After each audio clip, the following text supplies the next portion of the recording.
Hello students, इस lecture में हम मेटल कटिंग के बारे में डिस्कस करेंगे। कुछ पॉइंट्स, मेटल कटिंग क्या होता है, कैसे काम करता है, इन सारी चीज़ों को हम डिस्कस करने की कोशिश करेंगे। तो एक एक करके हम स्लाइड वाइज आगे बढ़ेंगे और सीखेंगे कि मेटल कटिंग के क्या फ़ायदे हैं, क्या नुकसान है, कैसे क्या चीज़ें होती हैं। उसका पूरा एक डिटेल रिव्यू हम यहाँ करने वाले हैं, स्लाइड बाय स्लाइड। तो सबसे पहले अगर इंट्रोडक्शन की बात करें तो जो वर्ड है, हम पहले मैन्युफैक्चरिंग को सीखते हैं। तो मैन्युफैक्चरिंग हमारा जो दो वर्ड से, लैटिन वर्ड से मिलकर बना है। पहला है मैनस, दूसरा है फैक्ट्स। तो मैनस का मतलब क्या होता है? By hand. और फैक्ट्स या हैंड, और फैक्ट्स का मतलब मेड होता है। तो मैन्युफैक्चरिंग इकोनॉमिक टर्म है for making goods and services available to the satisfy human wants. यानी आदमी की जो नीड है, आदमी की जो इच्छा है, उसको पूर्ण करने के लिए, ठीक है, इकोनॉमिक्स में एक टर्म दिया गया है जिससे मैन्युफैक्चरिंग कहा जाता है। और ये इच्छा क्या पूर्ण करती है? जो मैन्युफैक्चरिंग है वो आपके गुड्स और सर्विस को पूरा करता है। यानी गुड्स आपको सामान बनाता है और सर्विस देने के वर्क को ही मैन्युफैक्चरिंग कहते हैं। अगर इसके डिफिनीशन की हम बात करें तो ये हो जाएगी, manufacturing employs creating value to the raw material by applying useful mental and physical labor. Manufacturing converts raw material to finished product to be used for some purpose. यानी इसका मतलब क्या है समझिए। मैन्युफैक्चरिंग जो है हमारा, वो वैल्यूज़ को क्रिएट करता है, यानी कुछ मूल्य पैदा करता है। किसको मूल्य में बदलता है, कन्वर्ट करता है, किसको मूल्य बढ़ाता है। ये देखिएगा, इसमें है कि टू ए रॉ मटेरियल, यानी एक कच्चे पदार्थ, कच्चे माल को एक उसको वैल्यू उसकी बढ़ा देता है, इसको वैल्यू में कन्वर्ट कर देता है। बाई अप्लाइंग, क्या यूज कर रहा है ये? Useful mental and physical labour, यानी उपयोगी मानसिक व शारीरिक श्रम। पूरा अगर समराइज करके पढ़ने की कोशिश करें तो ये कहा जाएगा कि जो हमारा मैन्युफैक्चरिंग है, ये मेंटल और फिजिकल लेबर का उपयोग करके किसी रॉ मटेरियल को यूजफुल या वैल्यूएबल चीज़ में बदल देता है ये। अब आपका जो मैन्युफैक्चरिंग है, ये देखिएगा, मैन्युफैक्चरिंग जो हमारा है वो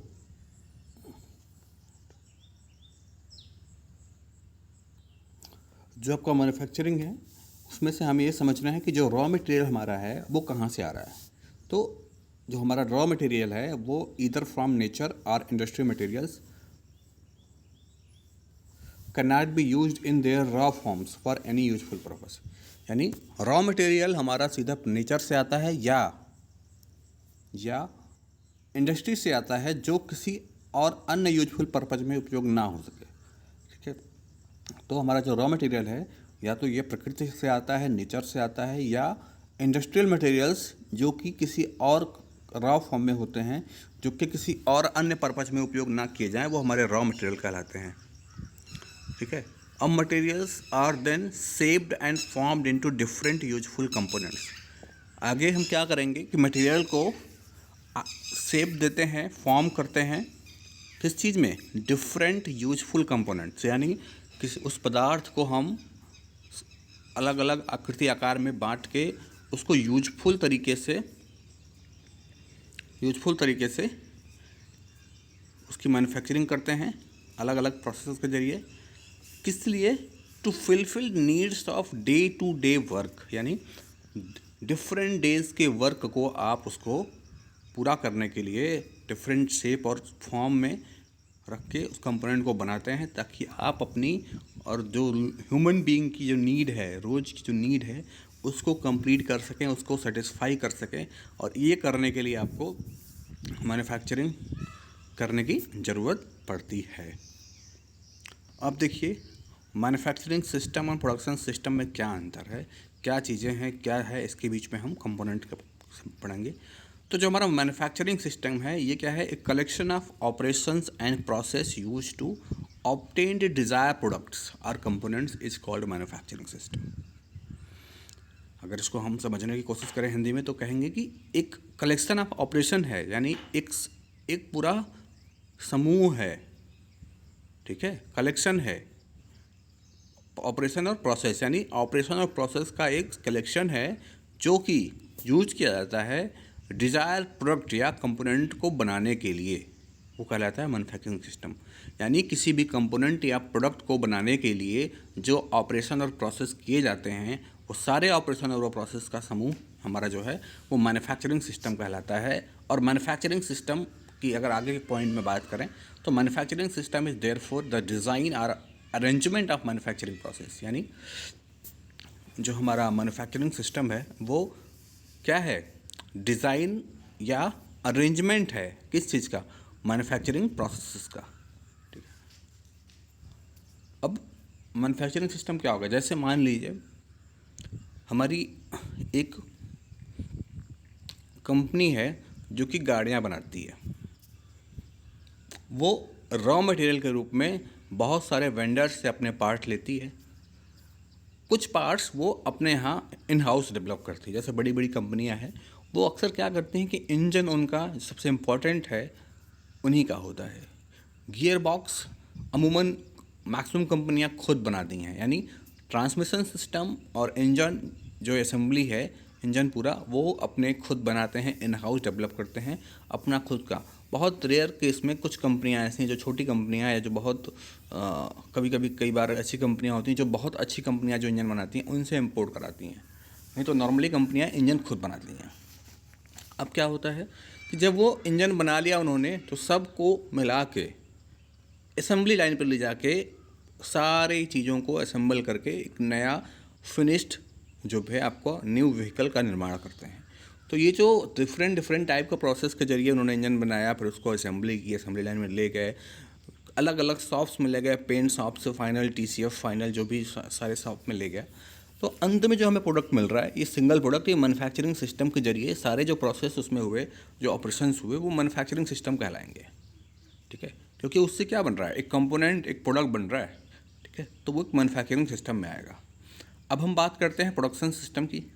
ए production system includes people, money, equipment, material, supplies, market, management and the manufacturing system. यानी प्रोडक्शन सिस्टम क्या है, प्रोडक्शन सिस्टम मैन्युफैक्चरिंग सिस्टम से बड़ा सेट है जिसके अंदर मैन्युफैक्चरिंग सिस्टम इटसेल्फ आता है।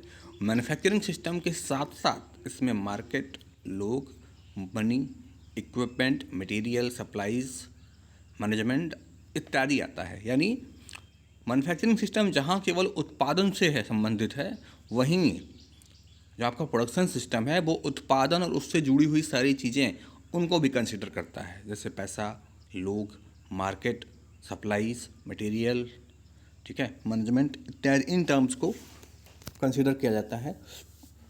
प्रोडक्शन सिस्टम में बहुत सारी चीज़ें और फैक्टर्स इन्वॉल्व हो जाते हैं जो कि मैन्युफैक्चरिंग को प्रभावित करते हैं, जो कि जो हमारा उत्पाद बनता है उसके दिशा को तय करते हैं कि वो उत्पाद हम कहाँ से बनाएंगे, कैसे बनाएंगे, फीजिबल है नहीं है, उसके पीछे कौन कौन लोग इन्वॉल्व होंगे, किसका क्या कंट्रीब्यूशन होगा, उस प्रोडक्ट को हम कहाँ बेचेंगे, कितने प्राइसेस में बेचेंगे, कौन सा मार्केट में बेचेंगे उसको, उसका रॉ मटेरियल कहाँ से लेंगे, उसके पीछे जो हमारा मैन्युफैक्चरिंग होना है कौन सी मशीनें लगनी हैं, क्या उसमें मैनेजमेंट रहेगा, कौन कौन लोग क्या क्या काम करेंगे, कैसे कैसे रोल जो है सब पे डिसाइड हो जाएगा। तो ये सारा जो कुछ डिसीजन है, प्रोडक्शन सिस्टम जो है एक बड़ा सेट है, जबकि उसका एक हिस्सा है हमारा मैन्युफैक्चरिंग सिस्टम।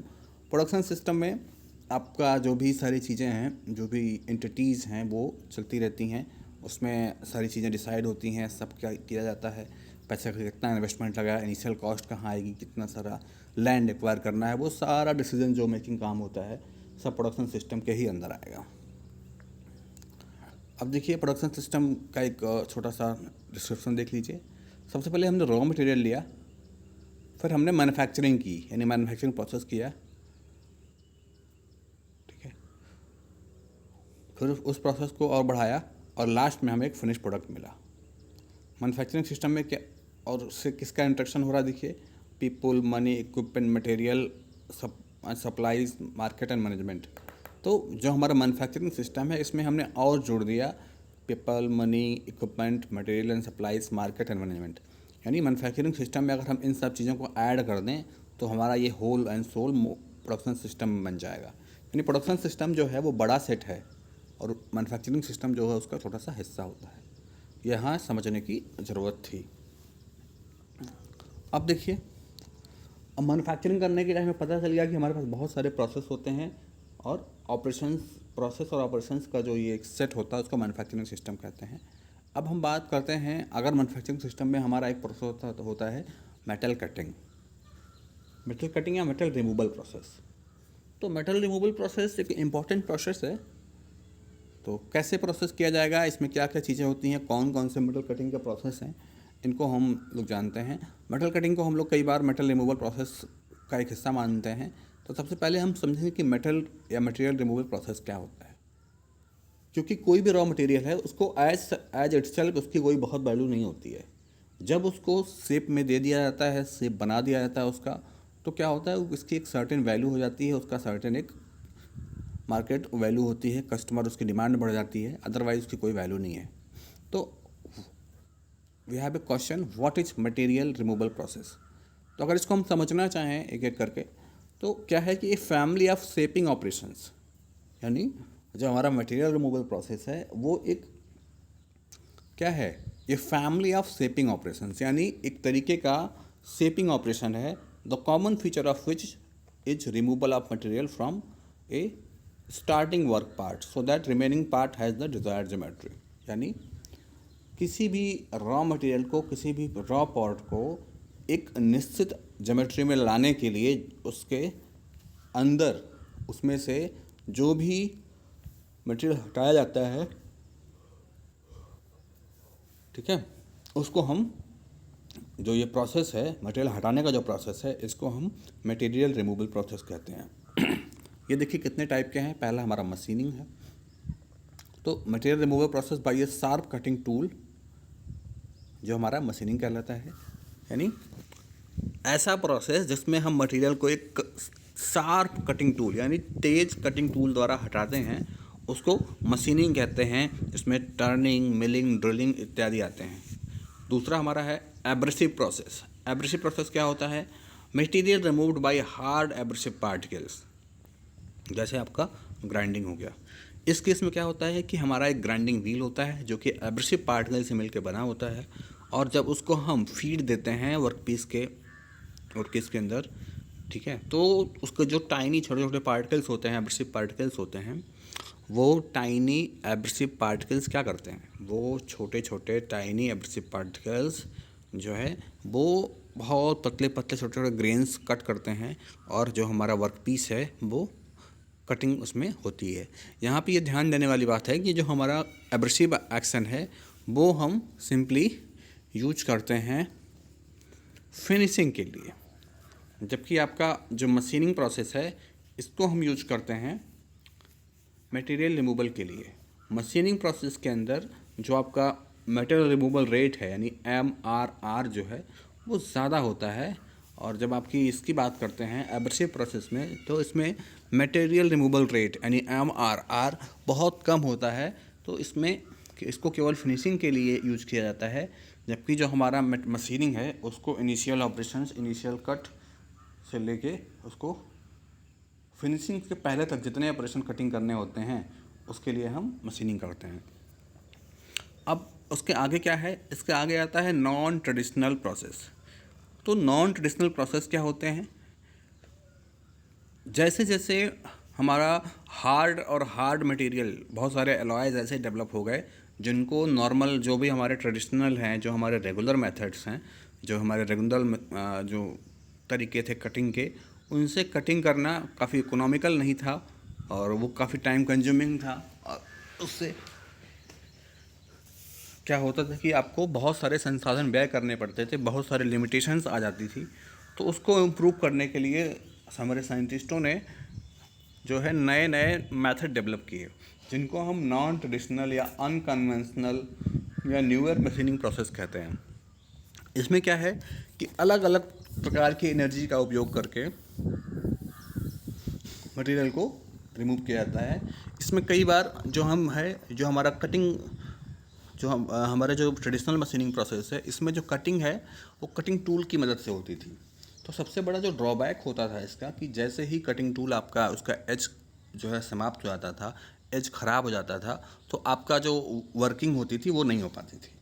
यानी जो टूल है उसकी वर्किंग काफ़ी प्रभावित होती थी और टूल को बार बार रीग्राइंड करना पड़ता था, उसकी यूजफुल लाइफ कम हो जाती थी।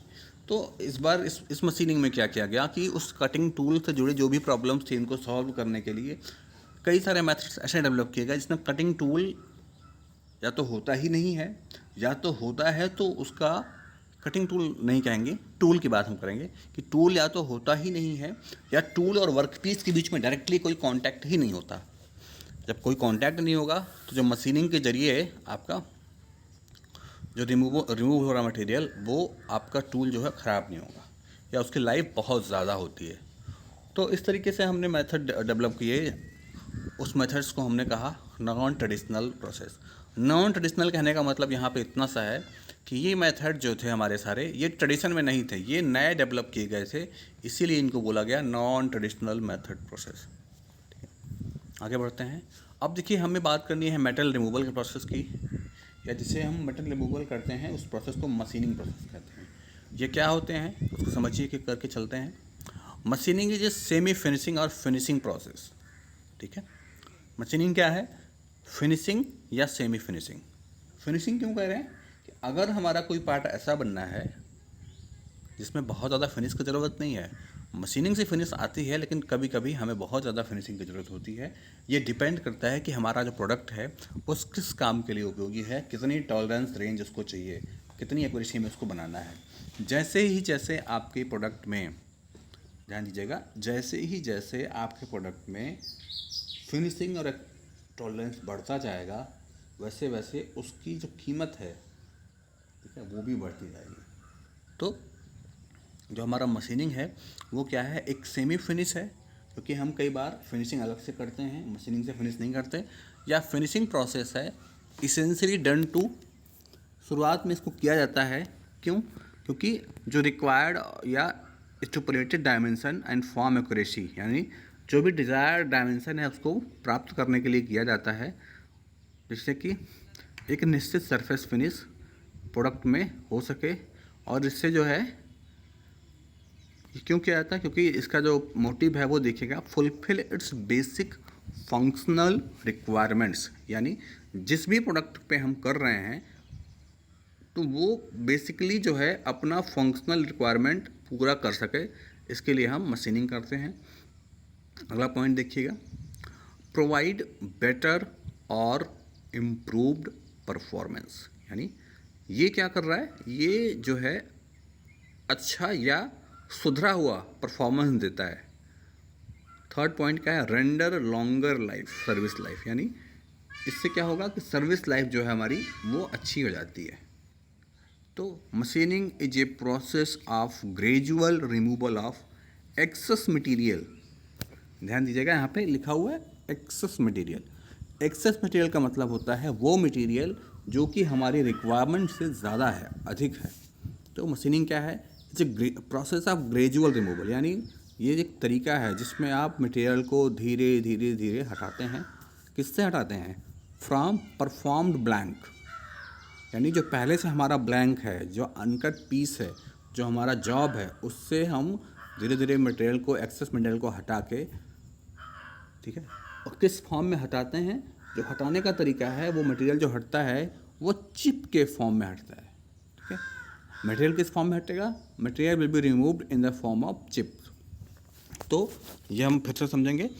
मशीनिंग क्या है? Machining is a process of gradual removal of excess material from the process perform blank in the form of chips, यानी मशीनिंग एक प्रोसेस है जिसमें हम मटेरियल को हटाते हैं। किस रूप में? चिप के रूप में, ठीक है, अपने रॉ मटेरियल से। और चिप के रूप में हटा के जो हमारा रॉ मटेरियल है उसको सर्टेन ज्योमेट्रिकल शेप में कन्वर्ट करते हैं। उस ज्योमेट्रिकल शेप में कन्वर्ट करते हैं जिसकी कुछ अपनी मार्केट वैल्यू हो, जिसका कुछ कस्टमर डिमांड हो, जिसको बेचने से हमें कुछ मार्केट में प्रॉफिट मिल सकें और हमारी अर्निंग बढ़ सके, ताकि जो इकोनॉमिकल हमें बेनिफिट हो सके। क्योंकि जो इन्वेस्टमेंट किया गया है उसको बनाने के पीछे जो लेबर कॉस्ट आई है, जो मैनेजमेंट कॉस्ट आई है, जो सारा इन्वेस्टमेंट है वो कंप्लीट हो सके। नहीं तो अगर वो हम एक सर्टेन जो हमारा प्रोडक्ट है वो सर्टेन नीड को पूरा नहीं करेगा, डिमांड को उसकी बिल्कुल रहेगी ही नहीं, तो उसको सर्टेन नीड अगर ना पूरा करेगा तो उस मशीनिंग का करने का कोई मतलब नहीं है। Then it will be called a waste. कुछ भी बना देना मशीनिंग नहीं कहलाएगा, कुछ भी बना देना एक वेस्ट हो जाएगा। उसका अपना एक यूजफुल वर्क होना चाहिए, यूजफुल कुछ वर्क कुछ वो परफॉर्म करना चाहिए, कुछ ऐसा नीड पूरी करनी चाहिए जो कि ज़रूरत हो। आगे बढ़ते हैं। अब देखिए मशीनिंग इम्पॉर्टेंट क्या है, मशीनिंग में क्यों इम्पॉर्टेंट है इसको जानने की कोशिश करेंगे इस स्लाइड में।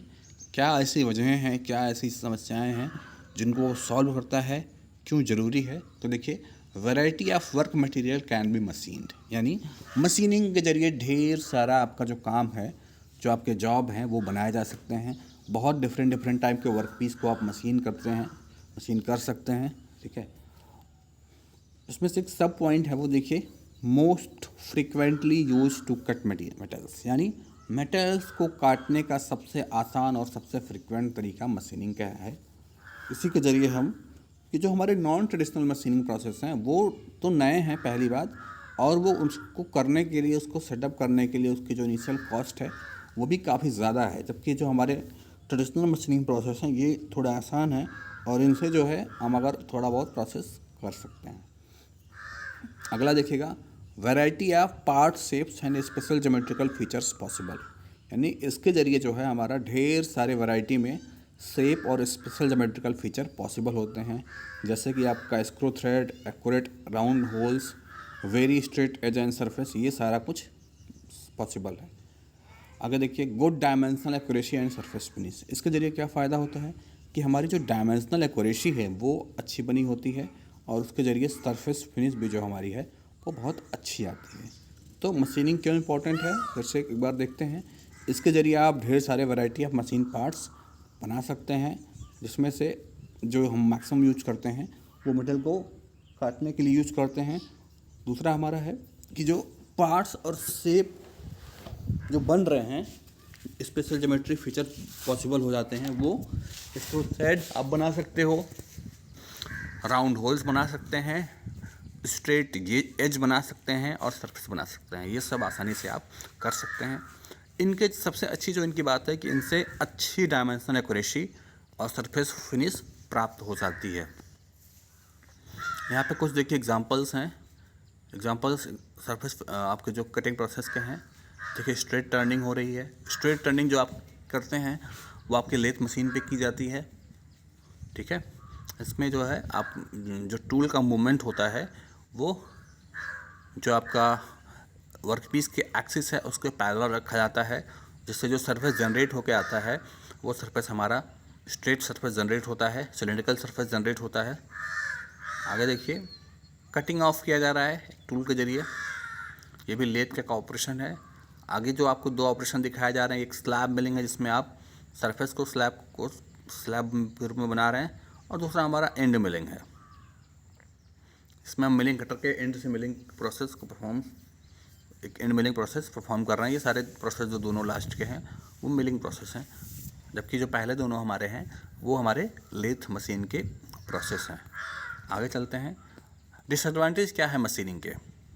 सबसे बड़ा जो one of the biggest disadvantage आपका मिलिंग का है वो आपका होता है कि the wastage of the material in the form of chip, यानी जो आपका मटेरियल है वो चिप के रूप में वेस्ट होता है। ये सबसे बड़ा डिसएडवांटेज है मशीनिंग का, क्योंकि जो चिप निकल रहा है उसको निकालने में जो एनर्जी आप वेस्ट कर रहे हैं, जो लेबर वेस्ट कर रहे हैं, उस चिप का कोई भी यूज नहीं होता है। ठीक है,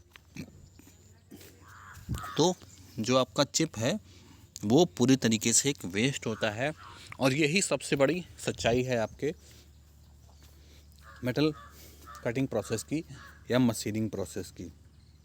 ठीक, it produces chip which is a count as a waste, यानी यह क्या करता है, यह चिप को प्रोड्यूस करता है जो कि वेस्ट के रूप में गिना जाता है।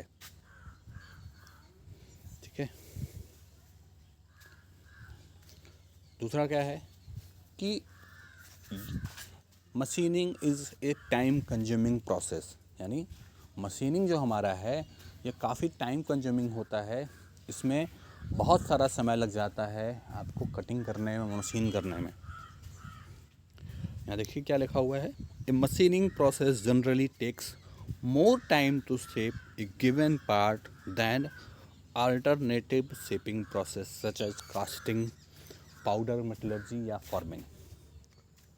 आई मीन टू से दैट जो आपका मशीनिंग प्रोसेस है it takes more time in comparison with casting, powder metallurgy या फॉर्मिंग। जो अन्य तरीके हैं प्रोडक्शन के, जो अन्य तरीके हैं उत्पादन के, उनकी तुलना में ये जो शेपिंग प्रोसेस है वो अधिक टाइम कंज्यूम करता है, अत्यधिक टाइम लेता है, जिससे कि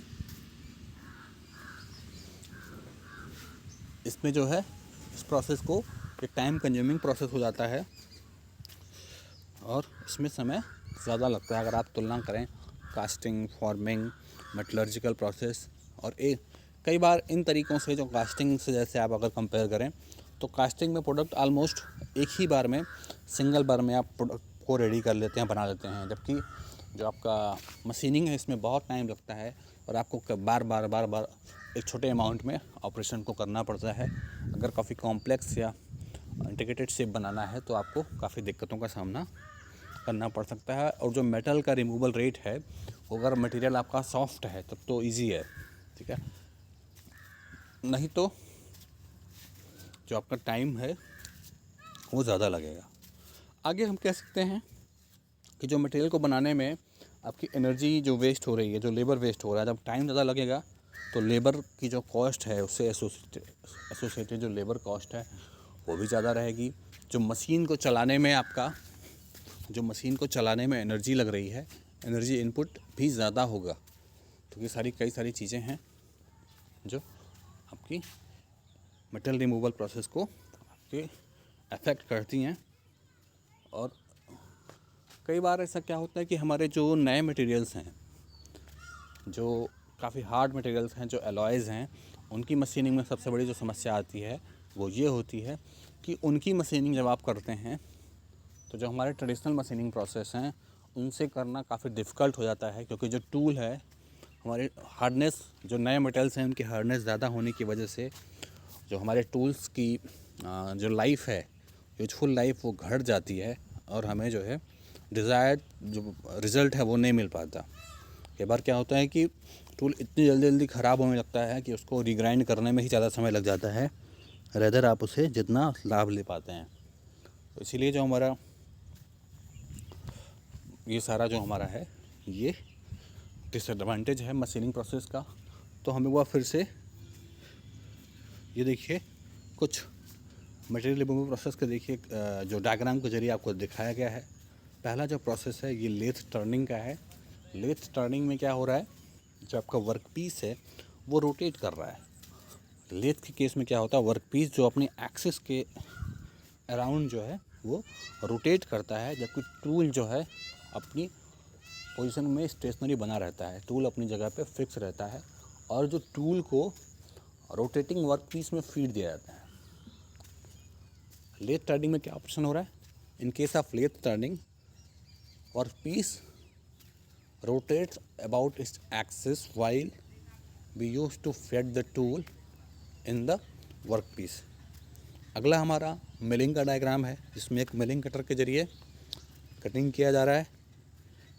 इसमें कटर जो है अपनी एक्सिस पे रोटेट करता है, जबकि कटर अपनी एक्सिस पे रोटेट करता है, जबकि जो वर्कपीस है वो फिक्स रहता है। इसको आप हर दिशा में लेफ़्ट राइट और जो भी डायरेक्शंस है उसमें आप फीड दे सकते हैं। तो ये हमारा वर्कपीस का हो गया। अगला है ड्रिलिंग, जिसमें आपका अगेन जो आपका टूल है वो rotary as well as axial दोनों मोशन कर रहा है और वर्कपीस को टेबल पे फिक्स कर दिया जाता है। उसे केवल फीड उससे भी प्रोवाइड कर सकते हैं, लेकिन अमूमन जो है हमारा टूल से हम फीड या जिससे भी चाहें फीड दे सकते हैं। अगला शेपर पे वर्क दिखाया गया, अब ब्रोचिंग दिखाया गया है। ब्रोचिंग एक ऐसी मशीनिंग प्रोसेस है जिसमें एक ही बार में टूल के एक सिंगल मूवमेंट में ही कटिंग प्रोसेस हो जाता है। इसमें कुल 3 टाइप के टीथ बने होते हैं, ठीक है। लास्ट में फिनिशिंग टीथ होते हैं, सेमी फिनिशिंग और रफ़ कटिंग। यानी जो पहले स्टार्ट में टीथ बने होते हैं वो रफ़ कटिंग करते हैं, फिर सेमी फिनिश टीथ होते हैं, और आखिरी जो टीथ बने होते हैं वो फिनिशिंग टीथ होते हैं। स्टार्टिंग के टीथ से मेटल रिमूवल सबसे ज़्यादा, उसके बाद और कम, और फिनिशिंग वाले जो टीथ होते हैं इनसे मेटल रिमूवल सबसे कम होता है। और लास्ट में जो हमारा ग्राइंडिंग या एब्रेसिव प्रोसेस है, उसमें जो है एक एब्रेसिव ग्रेन के जरिए इनको व्हील के रूप में, एक पहिए के रूप में बना के माउंट कर दिया जाता है, तो उसके ज़रिए जो हमारा प्रोसेस, मशीनिंग प्रोसेस हो रहा है। तो ये हमारे 6 जो हैं ये मशीनिंग प्रोसेस आपको इस मैंने समझाए, जिसमें पहला था लेथ टर्निंग, दूसरा मिलिंग, तीसरा ड्रिलिंग, चौथा शेपर, पांचवा ब्रोचिंग और ग्राइंडिंग। अब आगे जो है मैकेनिज्म ऑफ चिप फॉर्मेशन पढ़ने से पहले एक बार हम फिर से रिवाइज कर लेते हैं क्या क्या हमने पढ़ा आज के इस लेक्चर में। तो हमने सबसे पहले बात की व्हाट इज मेटल कटिंग। इसको इंट्रोडक्शन की वीडियो थी ये, इसके इंट्रोडक्शन के बारे में हमें जानना था। तो मेटल कटिंग में हमने देखा पहले क्या है कि इसकी डेफिनेशन पढ़नी चाहिए। तो इसको लैटिन 2 वर्ड से मिलके बना था, पहला हैंड, दूसरा मेड, ठीक है। इसके मतलब दोनों वर्ड्स के जो मतलब थे वो हैंडमेड से था। और मैन्युफैक्चरिंग क्या है, एक इकोनॉमिक टर्म्स है। ये basically conversion of raw material है with the help of mental and physical labour. तो और ऐसा प्रोडक्ट बनाना है जिसका कुछ क्या किया जाए, यूज फॉर सम पर्पज़, यानी अगर किसी पर्पज़ के लिए उस प्रोडक्ट को हम यूज कर सकें तो वो उस रॉ मटेरियल को, तो वो हमारा जो प्रोसेस कहलाएगा, ये मैन्युफैक्चरिंग कहलाएगा। तो हमने इसके बारे में डेफिनेशन पढ़ी, फिर manufacturing system and production system की बात की। मैन्युफैक्चरिंग सिस्टम एक कलेक्शन है, पूरा समूह है ऑपरेशन एंड प्रोसेस का, जबकि आपका प्रोडक्शन सिस्टम क्या है, ये एक बड़ा सेट है जिसके अंदर मैन्युफैक्चरिंग सिस्टम के साथ साथ, ठीक है, money, people, equipment, material and supplies, market management, ये सब अभी आते हैं। यानी इन शॉर्ट हम कहें तो आपका जो प्रोडक्शन सिस्टम है वो एक लार्जर सेट है। इस डायग्राम्स में हमने देखा कि अगर मैन्युफैक्चरिंग सिस्टम के अंदर people, money, equipment, material and supplies, market and management का इंट्रोडक्शन करा दिया जाए तो हमारा एक पूरा प्रोडक्शन सिस्टम बन जा रहा है। और डायग्राम में हमने रॉ मटेरियल से फिनिश प्रोडक्ट तक जो एक पूरा कन्वर्जन है उसको देखा। अगला है मेटल रिमूवल प्रोसेस कैसे होता है, किन किन रूप में कर सकते हैं। तो मेटल रिमूवल प्रोसेस करने के लिए मशीनिंग से लेके एब्रेसिव और नॉन ट्रेडिशनल प्रोसेस सबको हमने इसमें कवर अप कर लिया। उसके बाद मशीनिंग क्या होती है, क्यों कर रहे हैं, इसकी बात की। मशीनिंग इम्पॉर्टेंट क्यों है, इसके लिए हमने डिस्कस किया। कटिंग का एग्जांपल बताया आपको, स्ट्रेट टर्निंग, और बेसिकली इसमें हमने लेथ और मिलिंग मशीन की बात की, डिसएडवांटेज की बात की, और डायग्राम की बात कर ली कि कैसे कैसे ये डायग्राम्स अलग अलग मशीनिंग प्रोसेस पे क्या क्या कैसे कैसे मूवमेंट है, कब टूल का मूवमेंट कैसा है, ये सारा कुछ आपको ब्रीफ में बताया। ठीक है, अभी के लिए बस इस वीडियो में इतना ही। Thank you very much.